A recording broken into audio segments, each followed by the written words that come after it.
नमस्कार दोस्तों, शाम की डायरी में आप सबका बहुत स्वागत है। और आज एक बहुत ही महत्वपूर्ण परिचर्चा को लेके, एक विषय को लेके आप सबके समक्ष हूँ।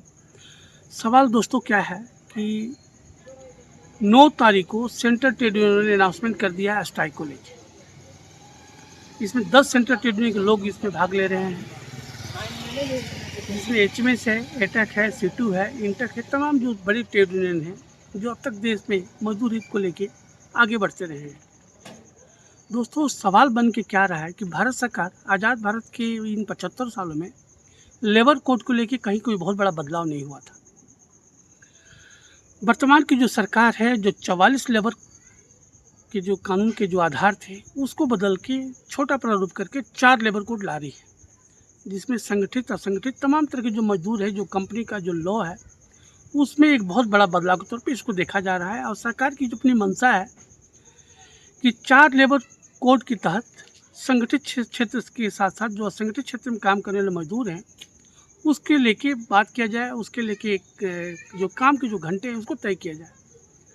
तमाम बदलाव की दिशा में सरकार का अपना एक कदम है, लेकिन तमाम जो सेंट्रल ट्रेड यूनियन के लोग हैं इन तमाम सवालों का विरोध कर रहे हैं। बता रहे हैं कि यह जो कोड है, जो 4 कोड है, ये मजदूर विरोधी है और इसको किसी भी कीमत पे देश स्तर पे इसको लागू नहीं करने दिया जाएगा।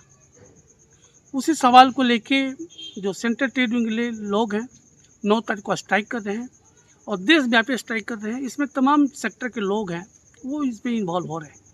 दोस्तों,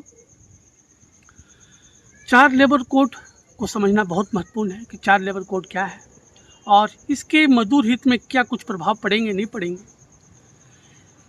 इस मुद्दा पे हमारी बातचीत हुई है कोयला मजदूर सभा के जो जनरल सेक्रेटरी हैं नाथूलाल पांडे साहब, उनसे हमारी बातचीत हुई है और उन्होंने कहा है कि यह जो लेबर कोड है ये मजदूर विरोधी है और कोयला के जो मजदूर हैं, चाहे संगठित क्षेत्र के मजदूर हो, चाहे असंगठित क्षेत्र के मजदूर हो, चाहे किसान हो, इसका हम लोग पुरजोर विरोध करेंगे और देश स्तर पर किसी भी कीमत पे यह जो कोड है इसको लागू नहीं होने देंगे। दोस्तों, ट्रेड यूनियन की अपनी एक सवाल है और सरकार का अपना एक कोड को लेके जो मजदूर हित में बदलाव लाना चाहती है उनकी अपना एक मंशा है।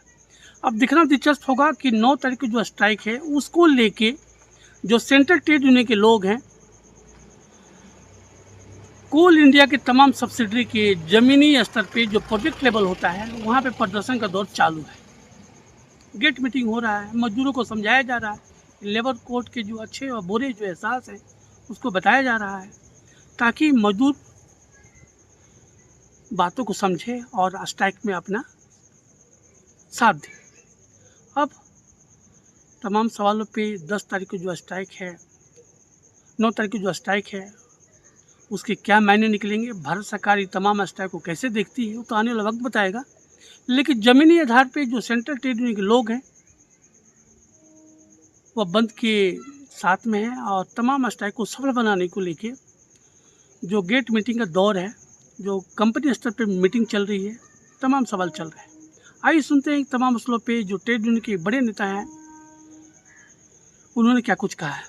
दूसरी बात कि बीएमएस जो भारतीय मजदूर सभा है, कोयला क्षेत्र की एक बड़ी ट्रेड यूनियन है, वो जो यूनियन है अपने आप को जो 9 तारीख को स्ट्राइक है इससे अपने आप को बाहर रखा। इन तमाम सवालों पे जो नाथूलाल पांडे साहब हैं, जो वरिष्ठ ट्रेड यूनियन नेता हैं, एचएमएस से बिलोंग करते हैं, आइए सुनते हैं क्या कुछ कहते हैं। धन्यवाद। एक सर सवाल जो है, जो 9 तारीख को जो स्ट्राइक होने जा रहा है, जो देशव्यापी हड़ताल है, हाँ और हाँ अभी हम लोग देख रहे हैं कि सेंट्रल ट्रेड यूनियन के तमाम लोग जो कंपनी है, जो एरिया है, उसके ग्राउंड से हाँ ही मतलब प्रोजेक्ट लेवल से जो गेट मीटिंग होता है उसका दौर चालू हो गया है सर। हाँ हाँ ऐसे में सर ये 4 लेबर कोड है, मजदूर हित हाँ में अगर इसको फोकस किया जाए तो सर ये 4 हित मजदूर जो कोड अभी जो आया है इसका हाँ इसका क्या कुछ इम्पैक्ट पड़ेगा सर मजदूर पे। और इसमें ये टेलीफोन से इतना जल्दी बताना संभव नहीं, इसका बहुत बुरा इम्पैक्ट पड़ेगा सर, और मजदूर के राइट लगभग खत्म हो जाएंगे। सर, मजदूर के जो राइट है आज मिले हुए हैं, हड़ताल करने के, बार्गेनिंग करने के, स्ट्राइक करने के, ये सारे सब करीब करीब खत्म हो जाएंगे। जी। जी तो सर इसका 4 लेबर कोड है सर, 44 जो लेबर कोड था उसको सरकार जो है उसको कंक्लूड करके 4 लेबर कोड बना रहा है। इसमें संगठित और असंगठित क्षेत्र के जो मजदूर हैं सर, किस तरह से हाँ प्रभावित हाँ, होंगे सर इससे? बुरी तरह प्रभावित होंगे संगठित।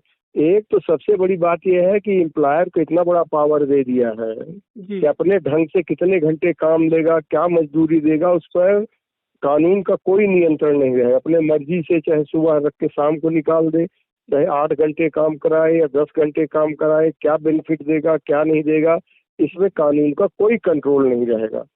और मजबूरी का फायदा लिखा लगा करके फिक्स टर्म एम्प्लॉयमेंट में भी रख सकता है कि हम 10 दिन के रख रहे हैं बस, और निकाल दे। सर। ये सब दिक्कतें हैं। तो सर कोयला परिवार को अगर एड्रेस करने की बात हो सर, ये जो 9 तारीख को जो स्ट्राइक होने जा रहा है, इस संबंध में हाँ, सर आप क्या मतलब अनाउंसमेंट करना चाहते हैं और सरकार को क्या हमारा गाइडलाइन? ये है कि मजदूरों को पूरे ताकत के साथ स्ट्राइक को सफल बनाना चाहिए, ताकि सरकार के मन में भय जाए कि अगर इन कानूनों को हमने लागू किया और जो करने का जो उसका इरादा है, उसमें सरकार के मन में भय बने कि कोयला मजदूर पूरी इंडस्ट्री ठप कर देंगे।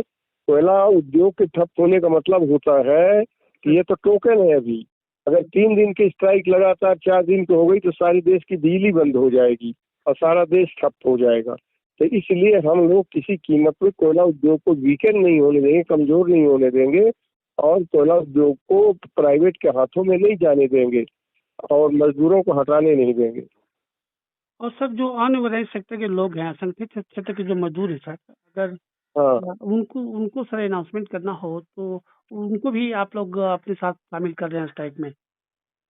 नहीं वो है ना, सारे सेक्टर के लोग शामिल हैं इसमें। सर, और सर हर इसमें एक सेक्टर सर है, यहाँ तक कि किसान भी शामिल है, अपना बंद कर रहे हैं। वो उनकी जो क्षमताएं हैं जिस तरीके से बंद करते हैं वो भी शामिल है। सर लेकिन 10 सेंट्रल ट्रेड यूनियन सर सरकार आप लोग के साथ में स्ट्राइक के साथ में है, लेकिन सर एक ट्रेड यूनियन जो बीएमएस है हाँ, वो सर स्ट्राइक में साथ नहीं है, क्या कहेंगे सर? देखिए बीएमएस तो सरकार की स्पॉन्सर्ड यूनियन है ना, सर सरकार के इशारे पे चलती है। उनको नागपुर आरएसएस के मुख्यालय से उनको आता है कि क्या करना है, तो वो सरकार के खिलाफ काहे को जाएगी, काहे को करेगी। बहुत बहुत धन्यवाद सर, आपने कीमती समय दिया। Thank you.